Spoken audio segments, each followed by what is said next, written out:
Bien, hola, buenas tardes compañeros. Bueno, en esta ocasión vamos a llevar a cabo nuestra sesión de esta semana que tiene que ver con el tema de procedimiento en materia ambiental. Y bueno, ahí vamos a estar llevando a cabo, en este caso, la explicación de la materia procesal dentro de esta materia. Ahora, en este sentido, he de aclarar lo siguiente. Como yo les había comentado con anterioridad, es importante recordar que en materia ambiental, pues sí, existen dos tipos de procedimientos. Uno es en materia administrativa y otro es en materia penal. Cuando hablamos acerca de la materia administrativa, esto tiene que ver que va a recaer sobre una multa, y cuando hablamos acerca de la materia penal es porque ya estamos hablando de un proceso de esta índole. Y por consecuencia, esto va a generar que existan dos tipos de procedimiento en este caso. Entonces, en esta situación, la materia en cuestión ambiental va a tener dos tipos de procedimiento. Uno que es administrativo para el tema de las multas, y por otro es el tema en materia penal, que sí, pues va a hablar acerca de cómo es que se va a llevar a cabo la responsabilidad. Ahora, algo muy importante. Existen también un procedimiento en materia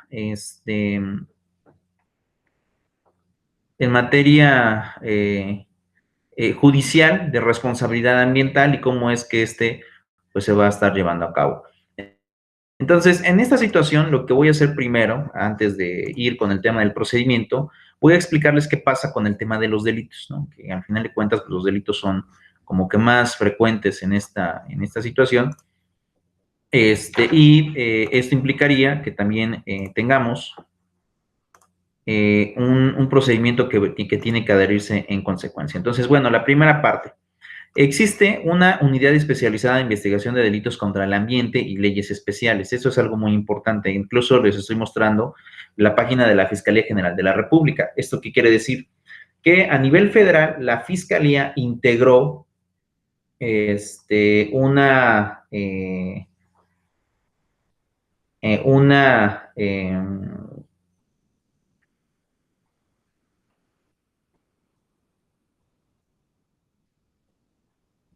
una, una agencia del Ministerio Público especializada en delitos ambientales, y así le llamó, la unidad especializada en investigación sobre delitos al ambiente y protección a leyes especiales. Ahora, ¿qué es lo que pasa? Esta agencia depende de la Fiscalía General de la República. Entonces, si lo vamos a graficar, vamos a ponerlo aquí, ¿de acuerdo? Vamos a poner lo siguiente: unidad especializada sobre leyes especiales. Vamos a ponerle copiar y vamos a poner aquí.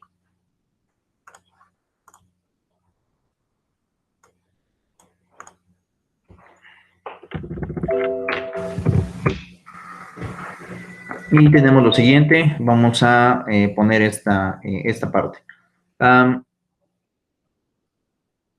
Vamos a poner aquí control V, esta unidad especializada, y esta va a depender, en este caso, de la Fiscalía General de la República.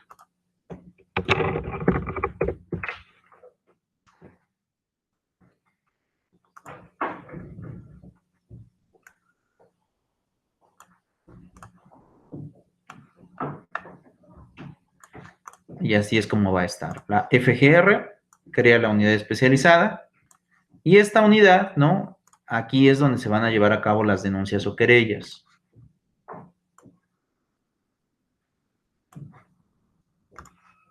Vamos a poner aquí denuncias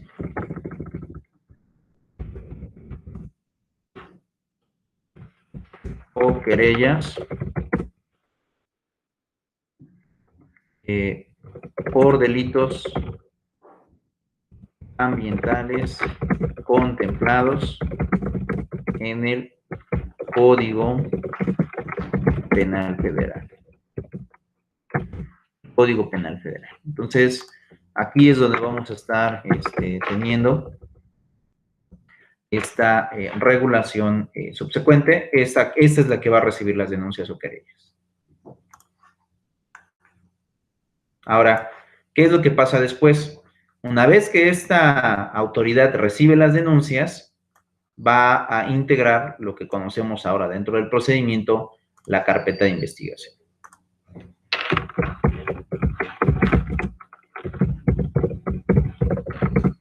Y esta carpeta de investigación es porque el procedimiento actualmente pues también ha ido cambiando y eso ha generado pues también un nuevo paradigma en este sentido.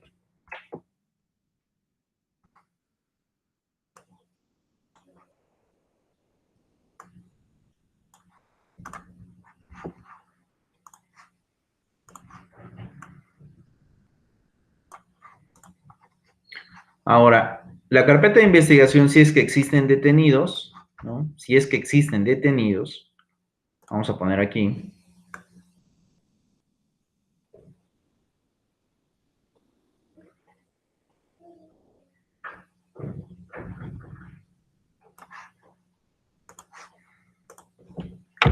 Si es que existen detenidos, vamos a poner esto así, con otra figura.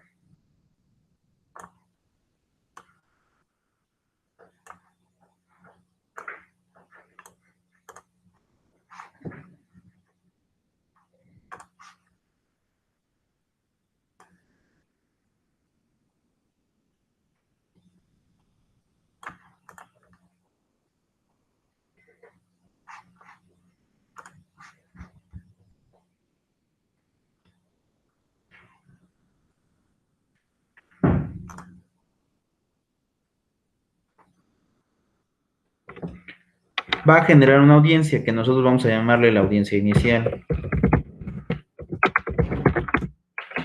Y esta audiencia inicial va a contemplar las tres fases. En este caso, primero es el control de la detención,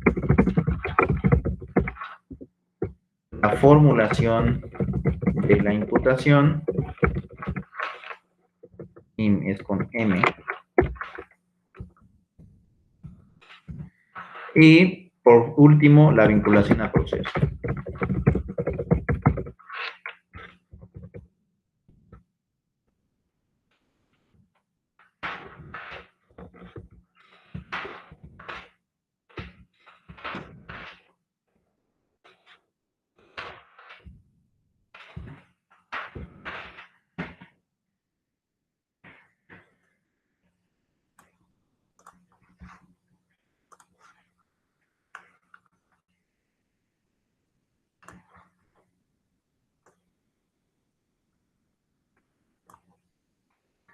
Ahora, ¿qué va a pasar después aquí? Les voy a explicar rápidamente conforme al el código penal, ¿no? Que esta es prácticamente lo siguiente, ¿no? Desde que recibes la denuncia hasta que se forma la investigación, esto le vamos a llamar etapa de investigación.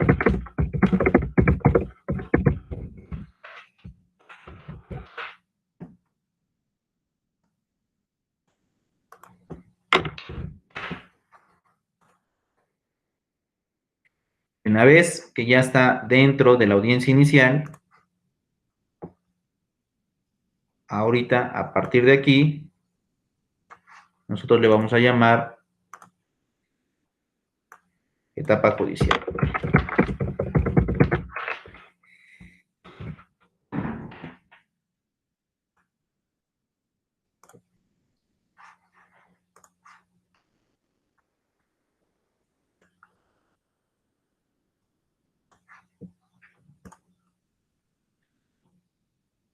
Ahora, les platico rápidamente qué va a pasar dentro de estas tres etapas.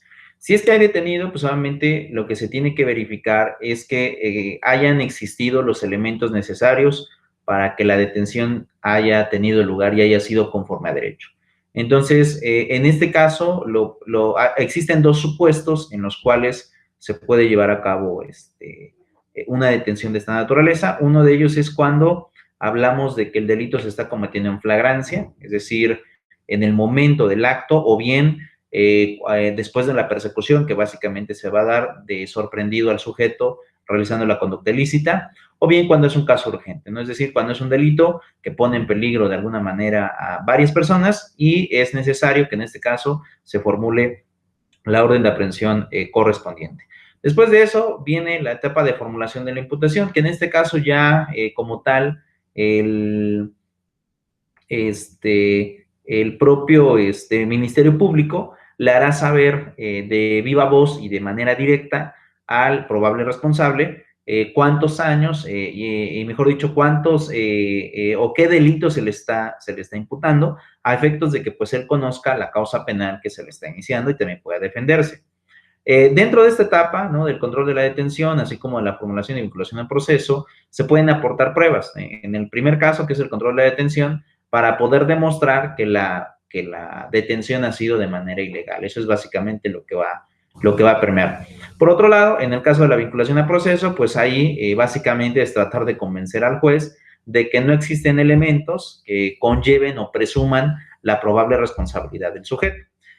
Si es que el Ministerio Público lo hace de manera correcta y dentro de la etapa de investigación llevó a cabo o reunió diversos elementos, es muy probable que al sujeto pues lo vinculen a proceso, ¿no? Porque obviamente el juez se va a dar cuenta a partir de allí que pues sí existieron conductas que pudieran dar lugar o que pudieran denominarse pues de manera dolosa en ese, pues en ese sentido. Entonces, es muy importante esa parte en esta cuestión. Son de las cosas que hay que tomar siempre pues muy en cuenta en esta situación. Entonces, el juzgador, obviamente, pues hará, pues es una especie de presunciones conforme a los elementos que le presente, ya sea el Ministerio Público, de que sí se pudo haber realizado la conducta ilícita por parte del presunto responsable, o bien, en este caso, del presunto responsable de llevar a cabo la destrucción de los elementos aportados por la parte del Ministerio Público a fin de demostrar que pues no cometió ningún tipo de conducta ilícita. Después de esto, si es que el juez decide manifestar que sí hay elementos, que sí existen sí existe material probatorio que presumiblemente todavía no se comprueba, pero que presumiblemente demuestren que el sujeto cometió la conducta ilícita, entonces de ahí vamos a ir a la etapa intermedia.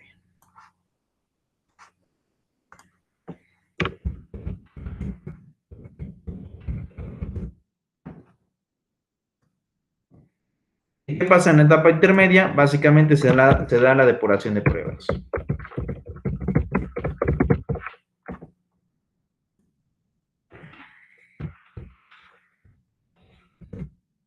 ¿Y en qué consiste el tema de la depuración de pruebas? Pues no es, entre otras cosas, más que la cuestión de admitir y desechar pruebas.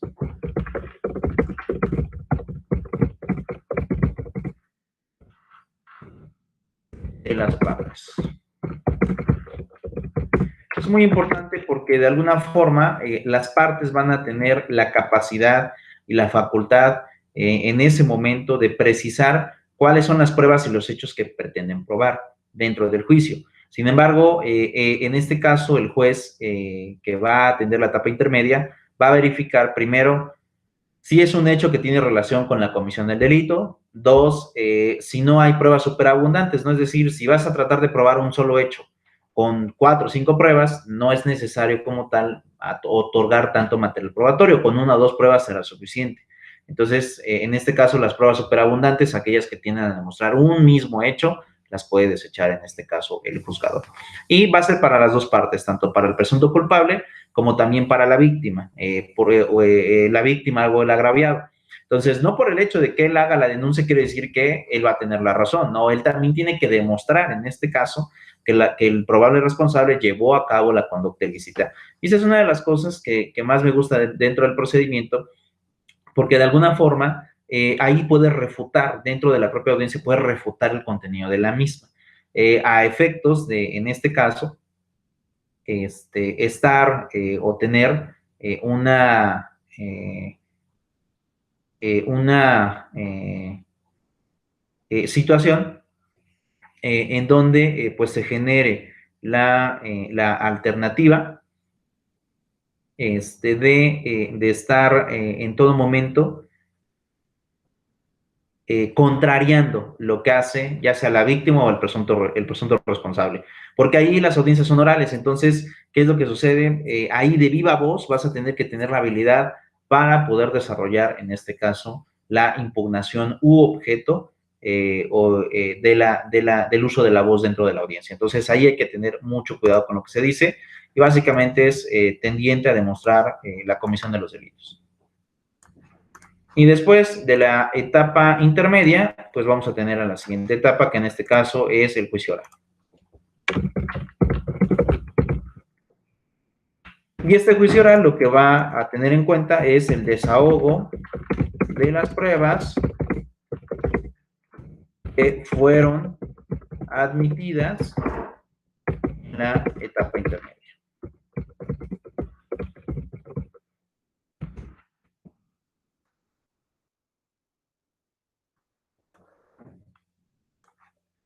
Entonces, por ejemplo, si tienes una pericial o tienes a lo mejor un careo, una presuncional, o a lo mejor el desahogo de una prueba confesional, vamos, cualquier tipo de prueba se va a desahogar como tal dentro del juicio oral, ahí frente al juez, y el juez estará pendiente de lo que estará pasando dentro de la audiencia, para en este caso tomar los elementos y así poder llevar a cabo el tema de las sentencias. Entonces, sobre eso, siempre hay que tener mucho en cuenta lo siguiente. Y después de eso, ¿no? Vienen los alegatos de clausura.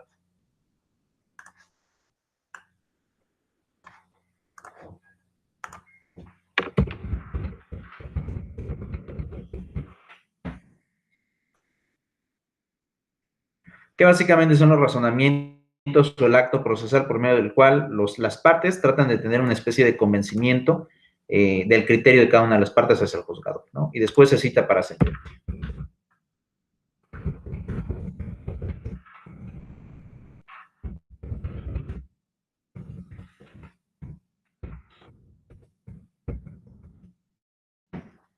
Y después de que se cita para sentencia, pues ya como tal se dicta la sentencia. Y ahí es donde se podrá demostrar si el sujeto cometió la conducta ilícita o no la realizó en la sentencia.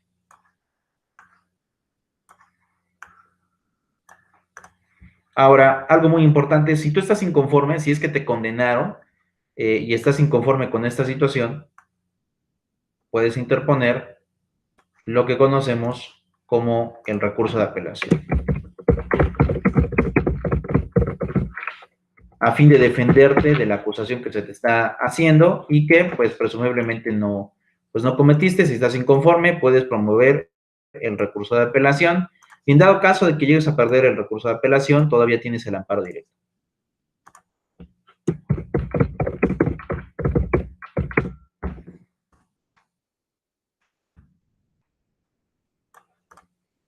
Así es como se llevará a cabo este procedimiento en materia penal.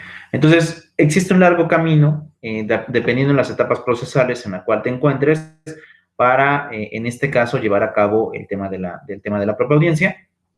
Pues bueno, entre otras cosas, con el objeto de ir demostrando los diferentes delitos y las comisiones que se han estado generando a lo largo de la conducta ilícita. Entonces, he de decir algo, y como ya lo revisamos en la clase anterior, cuando te toca hablar acerca de los delitos en materia, pues en materia penal ambiental o de medio ambiente, no hay una pena muy grande. Esa es una de las cosas del por qué este es un delito que muy frecuentemente se comete. En sus diferentes fases, habría que recordar los supuestos que vimos en el Código Penal Federal, pero es muy frecuente que se cometa demasiado,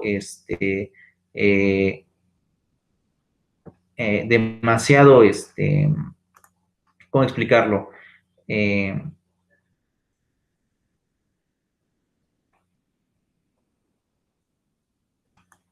Demasiado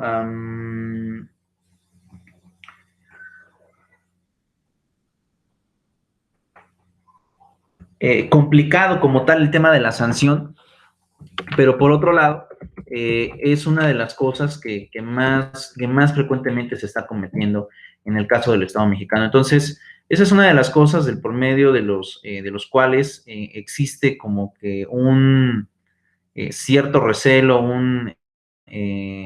pues una conducta que en realidad no se está sancionando como debería de sancionarse, y en realidad esto ha generado pues que en muchas ocasiones como que exista un pacto de impunidad sobre los delitos ambientales. Para todos nadie es secreto, ¿no? Del descargue de aguas que existe, por ejemplo, de contaminantes en los ríos que pues, obviamente tienen una afluencia de uso doméstico, o por ejemplo la tala de árboles, etcétera. Pueden darse muchas situaciones en ese contexto.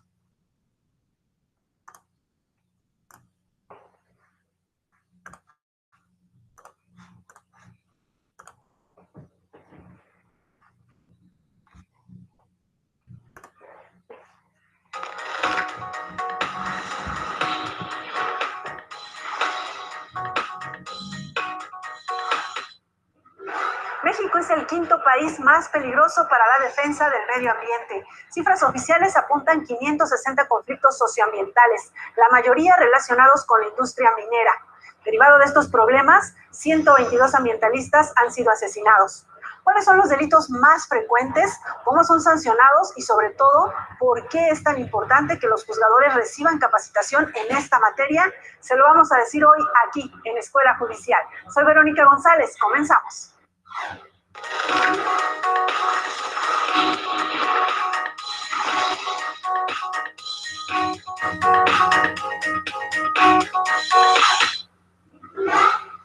Y precisamente para conversar sobre el tema de hoy, invitamos a Samuel Ibarra Vargas. Él es egresado de la Escuela Libre de Derecho, titulado con mención honorífica, maestro en Procuración de Justicia por el Instituto de Formación Profesional de la Procuraduría Capitalina y el Instituto de Investigaciones Jurídicas de la UNAM, también con mención honorífica. Él cuenta con más de 20 años de experiencia como abogado y académico, es coautor de diversos libros, entre ellos Derecho Penal Ambiental, Protección Penal del Ambiente y Delitos Ambientales Locales en México. Es investigador y conferencista en materia de Derecho Penal, Derecho Ambiental y Derecho Genético. Maestro Samuel Ibarra, bienvenido.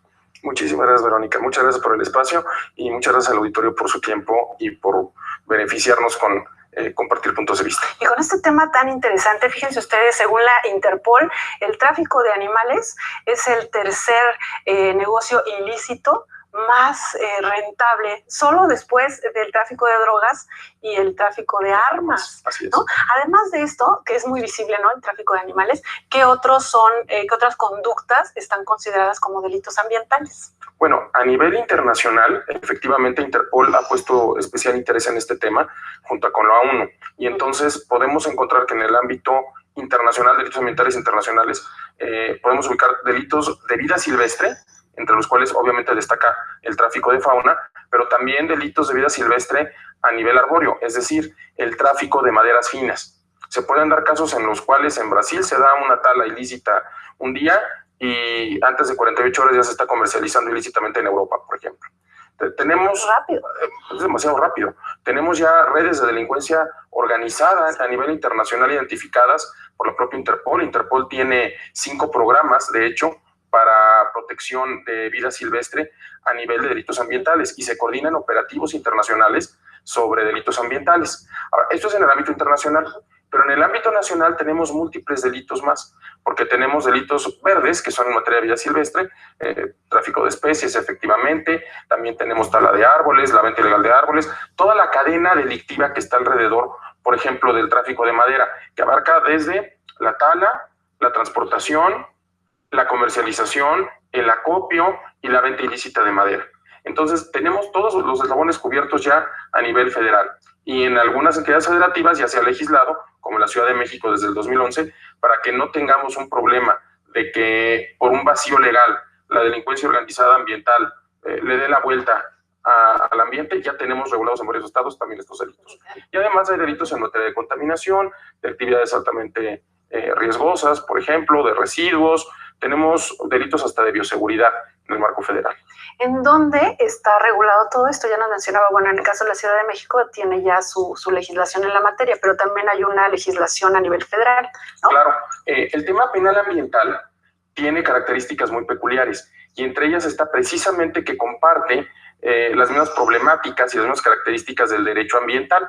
Entonces, en el derecho ambiental tenemos una gran problemática de que a veces las competencias se traslapan, aunque en teoría hay una distribución muy clara de qué le corresponde a las entidades federativas, qué le corresponde a la federación, qué le corresponde incluso a municipios. En materia penal ambiental tenemos delitos ambientales federales y tenemos delitos ambientales locales. ¿Cuáles serían, no? Un ejemplo o algo para que ubique. Por ejemplo, podemos pensar en delitos vinculados con materiales o residuos peligrosos que son competencia federal, pero a su vez en las entidades federativas tenemos delitos vinculados con residuos que no son peligrosos, que son residuos de competencia estatal. Que contaminan los ríos, digamos, ¿no? Por ejemplo, que la mayoría de los tipos de contaminación de ríos pueden caer en un delito ambiental federal, por ejemplo. Bien, entonces ya tenemos esta Ley Federal de Responsabilidades Ambientales. Claro, la Ley Federal de Responsabilidad Ambiental atiende un sector no penal, pero sí establece disposiciones que también repercuten en el ámbito penal. Por ejemplo, señala el concepto de daño ambiental. Y al señalar el concepto de daño ambiental, precisa que este concepto se deberá de tomar en cuenta en la interpretación de las normas penales, lo que significa que tanto el Ministerio Público como un juez tendrán que basarse en el concepto de daño ambiental de la Ley Federal de Responsabilidad Ambiental, que en términos muy concretos nos dice que es toda afectación negativa que pueda ser mensurable, es decir, se tiene que poder demostrar que es una afectación negativa al ambiente y que se pueda medir. Esa es la gran característica del daño ambiental a nivel del EFRA y que obviamente debemos de seguirlo en materia penal ambiental. Para ubicarnos un poco en la situación como de las demandas, ¿no? ¿Quién puede denunciar o demandar, quejarse por la afectación al medio ambiente por estos delitos? ¿Y quién sería como la parte demandada, ¿no? Los responsables. Esa es una gran pregunta, porque en los delitos ambientales muchas veces nosotros como ciudadanía los cometemos sin darnos cuenta, también, porque no estamos debidamente informados y porque no tenemos una cultura jurídica de leer, por ejemplo, nuestro Código Penal. Entonces, a nivel federal tenemos el Código Penal Federal, donde vienen establecidos en el libro segundo, en el título 25, todos los delitos ambientales en sus distintas categorías. Actividades tecnológicas y peligrosas, delitos en materia de vida silvestre, delitos contra la gestión ambiental, delito contra la bioseguridad. Pero a su vez, a nivel local hay 32 entidades federativas, de las cuales 31 ya tienen regulados delitos ambientales. La única entidad federativa que no tiene regulados delitos ambientales es Oaxaca, que curiosamente junto con Chiapas son las dos entidades que tienen mayor diversidad biológica del país, ¿no? Y de las 31 entidades federativas que ya tienen regulados delitos ambientales, la inmensa mayoría, un 70%, lo tiene previsto en su código penal local. Maestro, vamos a hacer una pausa y retomamos con esta parte que hay que destacar sobre quiénes pueden hacer las denuncias de estos delitos. Vamos a hacer una pequeña y breve sesión. Vamos a hacer algunas aclaraciones. Bien, tal y como lo está manifestando en este caso el abogado, cualquier persona puede llevar a cabo una conducta de manera ilícita. En realidad, lo que sucede es que en pocas ocasiones, en realidad, se está llevando a cabo, se puede estar llevando a cabo la revisión de la ley como tal. Pueden darse muchas cosas, ¿no? Él incluso manifestaba, por ejemplo, el descarga de aguas, que era lo que yo planteaba desde un principio, y a lo mejor hay personas que desconocen ese tipo de situaciones, ¿no? Desconocen el cómo funciona la materia en esta naturaleza. Entonces hay que tener mucho cuidado sobre lo que se va desarrollando, sobre lo que se va llevando a cabo, porque principalmente este tenor o este conflicto es el que se está teniendo con mucha franqueza. Vamos, todo el tiempo se están llevando a cabo situaciones que pueden cometer conductas delictuosas. Pero lo más importante, si bien es cierto en este caso, Semarnat, que es pues prácticamente la Secretaría de Regulación del Medio Ambiente, es quien lleva a cabo el tema de las denuncias, también un ciudadano normal puede llevar a cabo la denuncia. O sea, estos delitos operan en algunos casos de manera oficiosa y no es necesario en esta situación que pues tengas única y exclusivamente que ser la autoridad para poder llevar a cabo la denuncia. Entonces, por eso era muy importante que viéramos el tema del mapa, el tema del procedimiento, que tiene que ver con el tema de la denuncia, ¿no? Se expresa con una denuncia o querella, que aquí hay que aclararlo, ¿no? Puede ser la autoridad o puede ser una persona particular. Vamos a poner aquí persona particular o dependencia. Cualquiera puede llevar a cabo la denuncia en esta naturaleza. Y se forma la carpeta de investigación. Esta es la agencia especializada que recibe. Si hay detenidos, vas a la audiencia inicial, control de la detención, formulación de imputación, vinculación al proceso. Después vas a la etapa intermedia, te depuran las pruebas, te admiten y te desechan pruebas. Vas a juicio oral, desahogas, alegatos de clausura, citan para sentencia y la sentencia. Si no estás conforme con la sentencia, vas al recurso de apelación. Y miren, aquí me equivoqué. Apelación es apelación sin la M. Vamos a borrarlo. Y después de esto, ya como tal vas a tener en este caso el tema del amparo directo. Y bueno, si es que no estás conforme, puedes llevar a cabo la tramitación de cualquiera de estas etapas. Entonces, es muy importante en este sentido que tengas presente cómo es que se van a estar desahogando las etapas en esta parte. ¿Le parece bien? Vamos a la pausa y regresamos. Estamos en Escuela Judicial. No se vayan.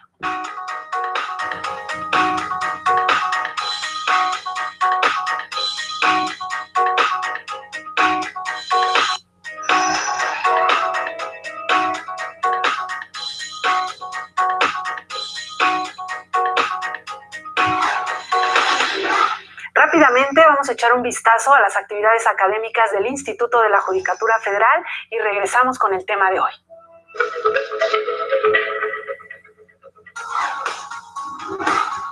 Inició el diplomado en Derecho de Ejecución Penal. Miembros del Poder Judicial de la Federación adscritos a órganos jurisdiccionales analizan el Código Nacional de Procedimientos Penales. Este código establece las normas a observarse en los procesos de investigación, el procesamiento y la sanción de delitos, además de las facultades del juez de control para emitir una autorización judicial en caso de diligencias urgentes. Uno de los objetivos de este diplomado es comprender las principales teorías y las características de las sanciones en materia penal, así como mantener la salvaguarda de los derechos de las personas en reclusión, como el derecho a recibir un trato digno, asistencia médica preventiva y una alimentación adecuada.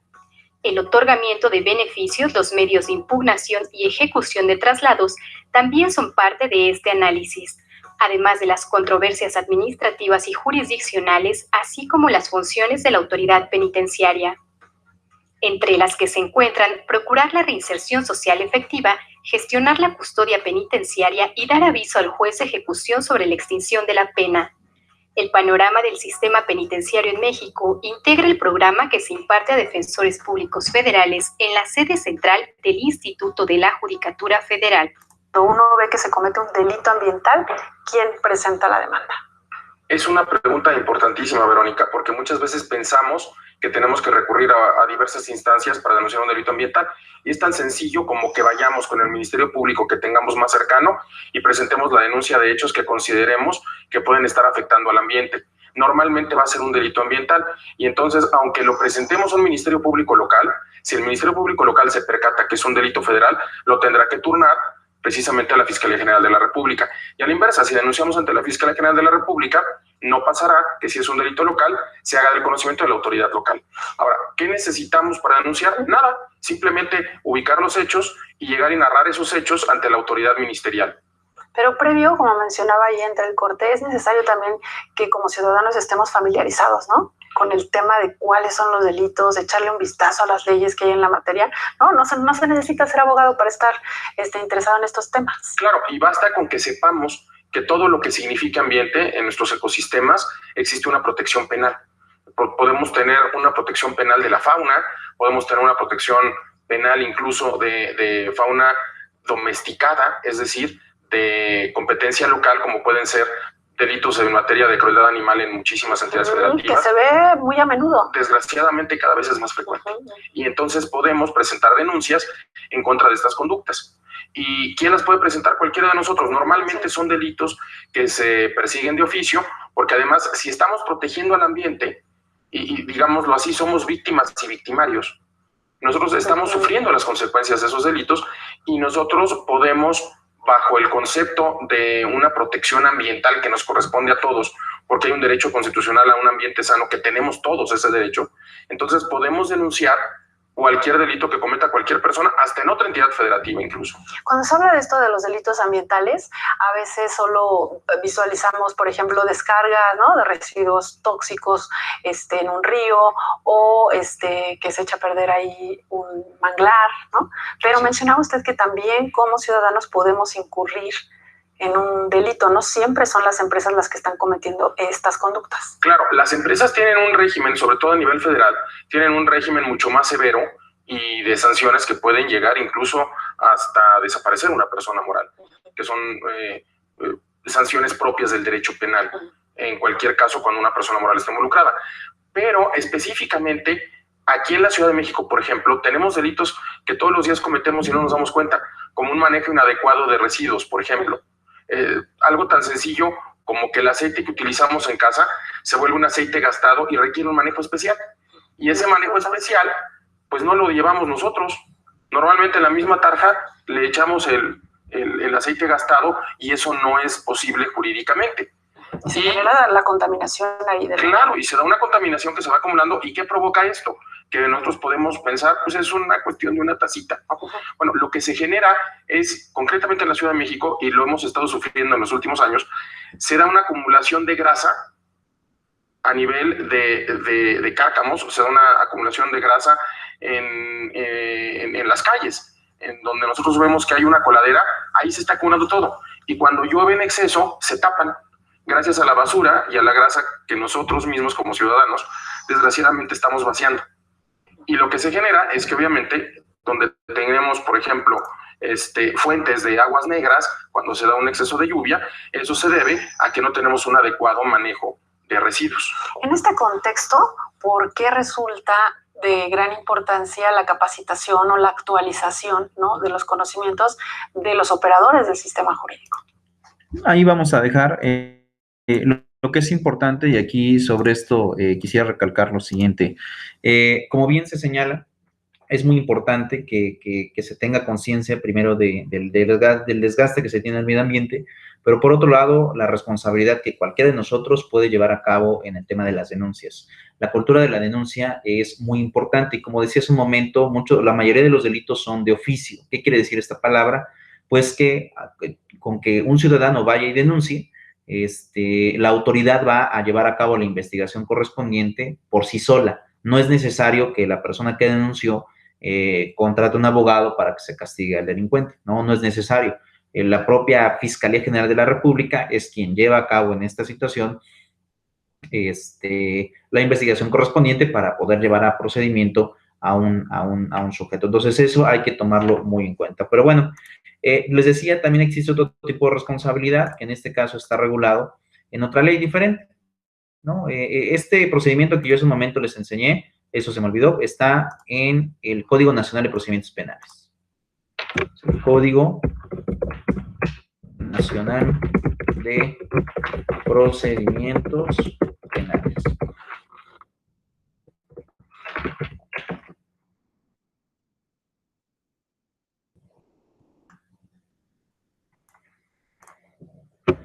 Pero por otro lado, este solamente es una parte, es una forma de poder llevar a cabo a alguien a una responsabilidad de esta naturaleza.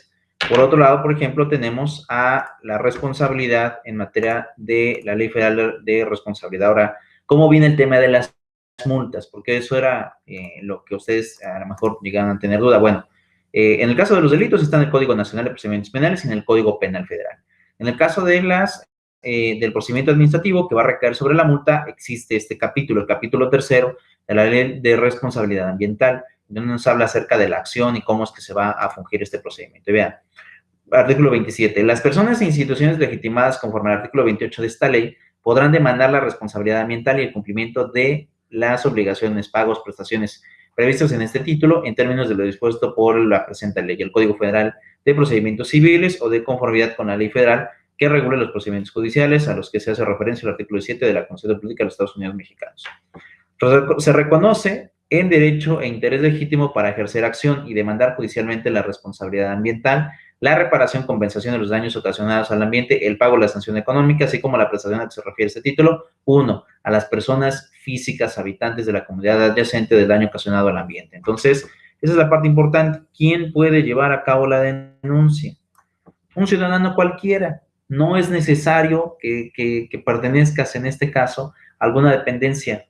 Simple. Si yo vivo a lo mejor cerca de, de Iztaccíhuatl, o vivo cerca de La Malinche, y me percato que empiezan a talar árboles así de la nada, yo mismo puedo ir a llevar a cabo la denuncia referente a las personas que de manera ilegal están talando árboles. Entonces, no hay necesidad, aquí no necesitas ser una persona reconocida, no, ni necesitas ser autoridad. Esta primera fracción te dice cualquier persona puede llevar a cabo la denuncia, cualquiera. 2.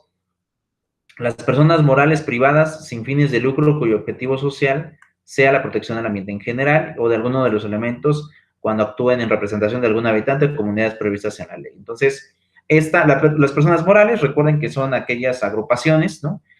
Sin fines de lucro, la mayoría son asociaciones civiles, que eso también es algo importante. Una sociedad mercantil no va a fungir en este caso. Quien va a estar interponiendo las denuncias es una sociedad sin fines de lucros, es decir, una AC, una asociación civil.